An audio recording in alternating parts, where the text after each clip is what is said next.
आप सब लोगों को मेरा नमस्कार।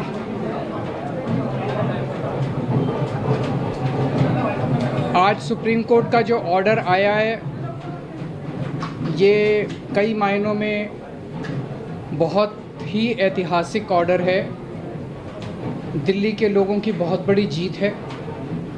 दिल्ली के लोगों के साथ जो अभी तक अन्याय होता आया उनके साथ माननीय सुप्रीम कोर्ट ने न्याय किया है। आज से 8 साल पहले 23 मई 2015 को हमारी 14 फरवरी 2015 को सरकार बनी थी। फरवरी, मार्च, अप्रैल, मई 3 महीने के अंदर, सरकार बनने के 3 महीने के अंदर ही जैसे ही हमारी सरकार बनी 67 सीट आई।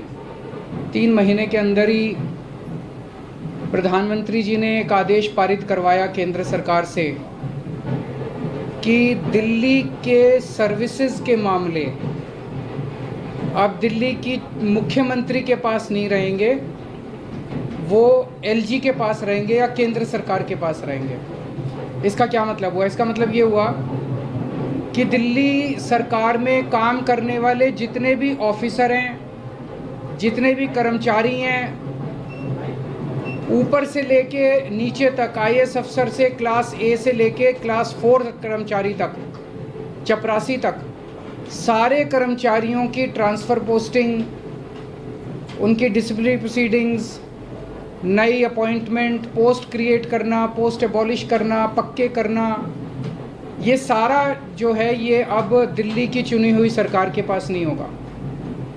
यानी कि अगर मैं मुख्यमंत्री हूँ, मेरे सामने कोई कर्मचारी रिश्वत ले रहा है, मैं उसे सस्पेंड भी नहीं कर सकता, मैं उसकी ट्रांसफ़र नहीं कर सकता।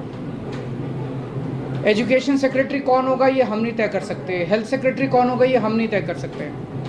ये आदेश प्रधानमंत्री जी ने 23 मई 2015 को पारित किया। 8 साल उसको इस्तेमाल करके दिल्ली के कामों को जानबूझ के रोका गया। हम दिल्ली में स्कूल अच्छे करना चाहते थे तो वो जानबूझ के ऐसा एजुकेशन सेक्रेटरी बिठाएंगे जो कि काम ना करे। हम अगर मोहल्ला क्लिनिक बनाना चाहते हैं तो जानबूझ के ऐसा हेल्थ सेक्रेटरी बनाया जाएगा जो कि काम ना करे। जानबूझ के ऐसा फाइनेंस सेक्रेटरी बिठाया जाएगा जो हर चीज़ के अंदर अड़ंगा अड़ाए। तो इसको इस्तेमाल करके दिल्ली के हर काम को रोका गया। एक तरह से मेरे दोनों हाथ बांध दिए गए पीछे और मुझे नदी में फेंक दिया गया कि अब तैरो। ये तो ऊपर वाले का शुक्र है कि दोनों हाथ बंधे हुए होने के बावजूद भी हम किसी तरह से तैरते रहे और ऊपर वाला हमारा साथ देता रहा। इन सारी कठिनाइयों के बावजूद दिल्ली के अंदर हम लोगों ने इतना शानदार काम किया पिछले 8 साल के अंदर। तो आप सोच सकते हैं कि अगर हमारे पास पूरी पावर होती तो हम कितना ज़्यादा काम कर सकते थे। आज हम सुप्रीम कोर्ट के जस्टिस चंद्रचूड़ के जो और चारों जजेस हैं उस बेंच में, संविधान पीठ में, उन सब के तहे दिल से शुक्रिया अदा करते हैं कि उन्होंने हमारे साथ न्याय किया।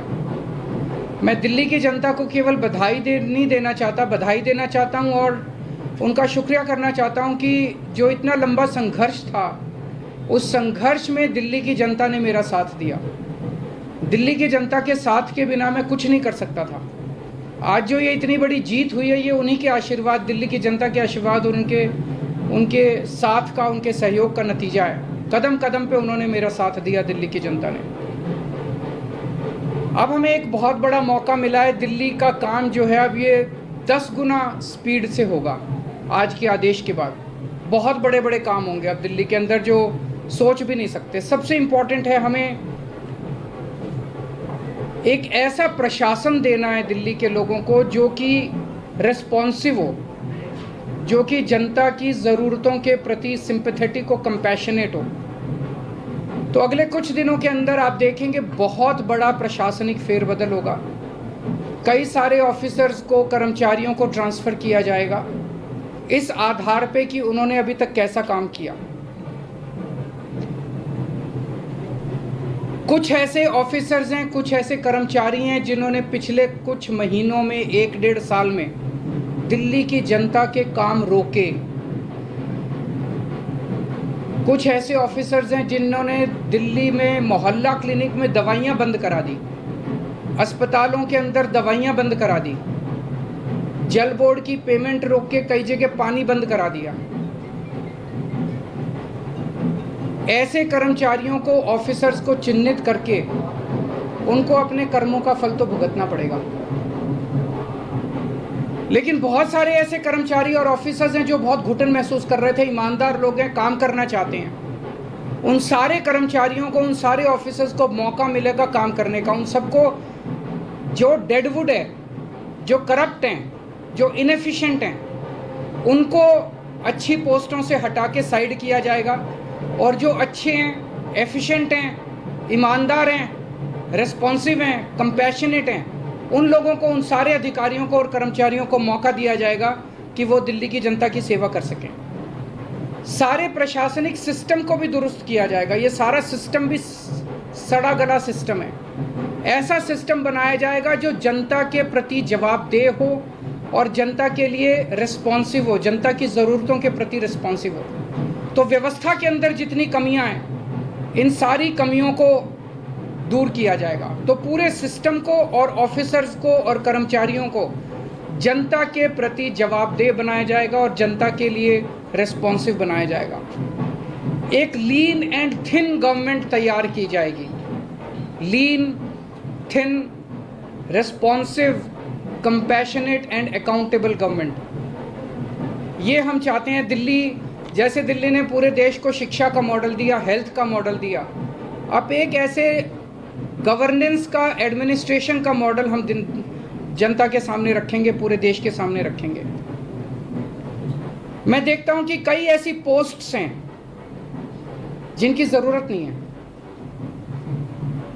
उनमें कोई भी कर्मचारी या अधिकारी बैठ के जनता की 4 अड़चनें ही लगाता है। अगर वो ना रहे तो ज़्यादा अच्छा रहेगा। तो ऐसी पोस्ट्स को चिन्हित करके या तो उन्हें खाली छोड़ा जाएगा या उन्हें अबॉलिश कर दिया जाएगा। जहाँ जहाँ ज़्यादा पोस्ट्स की ज़रूरत है वहाँ ज़्यादा पोस्ट्स क्रिएट की जाएंगी। जहाँ जहाँ लोगों को ज़रूरत है वहाँ ज़्यादा पोस्ट, जैसे अब इतने मोहल्ला क्लिनिक बना रहे हैं, तो जब डॉक्टर्स की ज़रूरत है, पैरामेडिक्स, वहाँ और क्रिएट किए जाएंगे। तो अभी तक हम लोगों ने स्कूल, अस्पताल में एक मॉडल दिया। अब पंजाब के अंदर हम एक अच्छे लॉ एंड ऑर्डर, कानून व्यवस्था लागू कर रहे हैं। उसी तरह से दिल्ली अब कुशल प्रशासन का एक मॉडल पूरे देश के सामने देगा। मैं एक बार फिर से दिल्ली की जनता का बहुत बहुत आभार व्यक्त करना चाहता हूं, जिन्होंने पूरे संघर्ष में हम लोगों का साथ दिया। अगर हैं जी, बिल्कुल होगी। सर्विसेज आने के बाद हम नई पोस्ट क्रिएट कर सकते हैं, पुरानी पोस्ट से अबॉलिश कर सकते हैं, कुछ भी कर सकते हैं।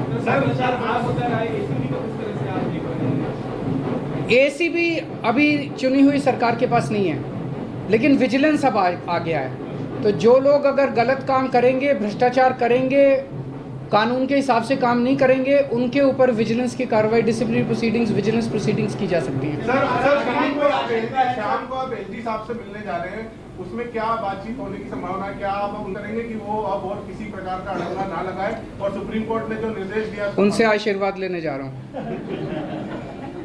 आपको लग रहा है कि ये पावर तो मिल गई है, पावर से ज्यादा जिम्मेदारी बढ़ गई है अब आपकी, क्योंकि अब तक आप बहुत सारी अड़चनें भी आपने बताई, लेकिन अब वो काम आपको कराने ही होंगे। नहीं, जिम्मेदारी तो पहले भी थी। वो जिम्मेदारी विदाउट पावर थी, अब जिम्मेदारी विद पावर आ गई है। जिम्मेदार देखिए, जब भी जनता वोट देती थी तो वो तो यही कहती थी, जी हमने तो केजरीवाल को वोट दे दिया, अब केजरीवाल जाने पावर है कि नहीं है उसके पास। जनता को कि बेचारों को क्या पता TBR क्या होता है, आर्टिकल 239AA4 क्या होता है, उनको क्या पता बेचारों को। जनता तो वोट दे देती है, लेकिन हमारे पास पहले उन जिम्मेदारियों को पूरा करने की पावर नहीं थी, शक्ति नहीं थी। अब शक्ति दे दी है सुप्रीम कोर्ट ने हमें। सर, पहले जो आपके काम है, अगर आप याद दिलाना चाहें, कौन सी ऐसी फाइल है जो की हुई है और कौन से ऐसे काम है जो आप करना चाहेंगे तुरंत? ऐसे बहुत सारे काम हैं जो पिछले कई सालों में अटके। पिछले 1 साल के अंदर तो आपने देखा कि किस तरह से पिछले साल लास्ट के महीने नवंबर तक आते आते मोहल्ला क्लिनिक के अंदर लैब टेस्ट्स बंद हो गए थे, दवाइयाँ बंद हो गई थी, जल बोर्ड जो है बजट, असेंबली ने बजट पास कर दिया, लेकिन कुछ ऑफिसर जो हैं वो बजट रिलीज़ नहीं कर रहे थे। हर डिपार्टमेंट का गला घोंट दिया गया था अफसरों को के ज़रिए, वो अब बंद हो जाएगा। अब जितने जो असेंबली के अंदर हम बजट प्रेजेंट करते हैं और जो जनता की बात रखते हैं, वो सारी चीज़ें अब हम कर पाएंगे। सर, अधिकारियों की मीटिंग आपने बुलाई है, बड़े अधिकारियों, क्योंकि कहा जाता है कि एजी की यदि अब तक सीएस काम करते रहे तो क्या उन्हें मीटिंग के लिए आपने बुलाया? ज़रूर बुलाएंगे, अब आने वाले टाइम में मीटिंग्स होती रहेंगी। सर, अभी हाल के दिनों में बहुत सारे ऐसे फैसले एलजी ने लिए जो कि मतलब सरकार के अधिकारों का उल्लंघन करके खुद से लिए गए। क्या अब उन फैसलों को रिव्यू भी किया जाएगा? वो फैसले कई सारे गलत हैं, इनफैक्ट कई सारे तो सुप्रीम कोर्ट में पेंडिंग है। कल एल्डरमैन का केस आ रहा है सुप्रीम कोर्ट के अंदर, ट्यूसडे को डीआरसी के चेयरमैन की अपॉइंटमेंट का केस आ रहा है, फिनलैंड जो हमारे टीचर्स को नहीं जाने दिया उसका केस सुप्रीम कोर्ट के अंदर पेंडिंग है।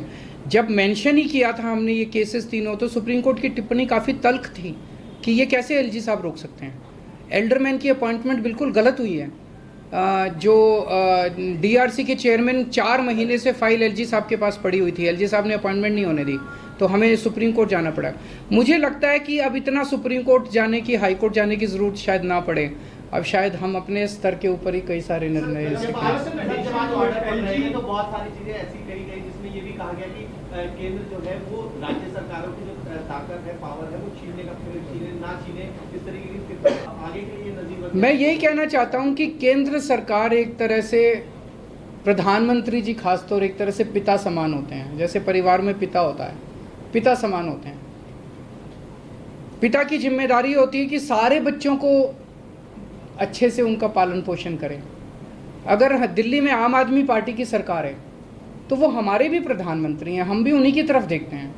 चाहे बीजेपी की किसी राज्य में सरकार है, किसी में कांग्रेस की सरकार है, किसी में आम आदमी पार्टी की सरकार है, वो सारे के सारे प्रधानमंत्री को एक तरह से पिता समान देखते हैं कि भाई ये अब कोई मुसीबत आएगी तो हमारी मदद करेंगे।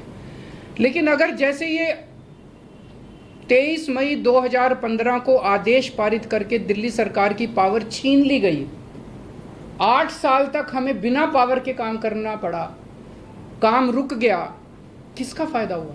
आज सुप्रीम कोर्ट ने साबित कर दिया कि ये गलत था, ये ऑर्डर बिल्कुल गैर संवैधानिक ऑर्डर था। जितनी सख्त लैंग्वेज के अंदर सुप्रीम कोर्ट ने बोला है उससे ये साफ जाहिर है कि ये ऑर्डर केंद्र सरकार का बिल्कुल गलत था। तो इतना गलत ऑर्डर उन्होंने पास किया तो उसका मतलब तो यही था कि आम आदमी पार्टी की दिल्ली की सरकार को फेल करना उसका मकसद था, और तो कोई मकसद नहीं था। देश का तो भला नहीं हुआ, दिल्ली का तो भला नहीं हुआ, केवल और केवल लोगों का नुकसान हुआ। ये नहीं करना चाहिए। चुनाव में लड़ते हैं, राजनीति कर लो, चुनाव में एक दूसरे को जो बोलना है बोल लो, लेकिन चुनाव खत्म होने के बाद चाहे कोई बीजेपी की सरकार है, चाहे कांग्रेस की सरकार है, आम आदमी पार्टी की, हम सबको मिलके काम करना चाहिए। वो देखेंगे, अभी तो ऑर्डर है।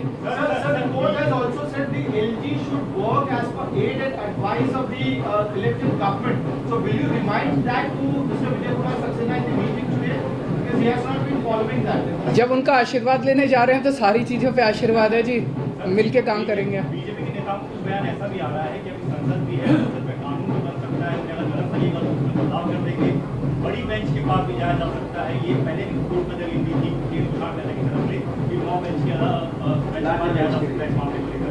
क्या मेरे ख्याल से अब लार्जर बेंच नहीं, आज उन्होंने क्लियर कर दिया। 5 जज बेंच को अगर रेफर करना होता तो वो आज ही कर देते, तो लार्जर बेंच का ऑप्शन नहीं है।